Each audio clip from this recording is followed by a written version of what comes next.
കരിപിടിച്ചതൊക്കെ അടുക്കളയാണെന്ന് കരുതുമ്പോൾ ആ കരിപിടിക്കാൻ കാലമെടുത്ത സമയമാണെന്നേ അതിൻ്റെ നിറം. ചോറും കറിയുമൊക്കെ വെക്കുന്നൊരു ചെറിയ മുറി മാത്രമായിരുന്നില്ല അത്, വീടിന് ജീവൻ വെപ്പിച്ച സ്ഥലം. ഒരുപാട് പരാതികളും പരിഭവങ്ങളും നെടുവീർപ്പുകളും സ്വപ്നങ്ങളുമൊക്കെ പുകച്ചുരുളുകളാകുന്ന ഒരിടം. കലോം ചട്ടിയും പുകയറ പിടിച്ച ഭിത്തിയും ജനൽപ്പാളികളുമൊക്കെ അനുഭവങ്ങളുടെ തീച്ചൂളയിൽ വെന്തുരുകി പതിയെ പതിയെ ഇരുണ്ടുപോയിരിക്കുന്നു. ഒരിക്കലും മായാത്ത മുറിപ്പാടുകളുണ്ട്.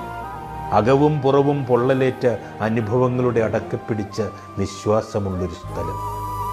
പ്രിയപ്പെട്ടവരുടെയൊക്കെ മനസ്സും വയറും നിറയ്ക്കാൻ സ്വന്തം വയറ് മുറുക്കിയും കണക്കെഴുതി വെക്കാതെ, സ്വയം കൂട്ടലും കിഴിക്കലുമൊന്നും നടത്താതെ ജീവിതത്തിലെ വിലപ്പെട്ട ഒരുപാട് സമയങ്ങൾ കെട്ടഴിഞ്ഞു വീണ ഒരിടം. അകത്തളത്തിലേക്ക് നമ്മളെ ഒതുക്കാതിരിക്കാൻ അടുക്കളയിൽ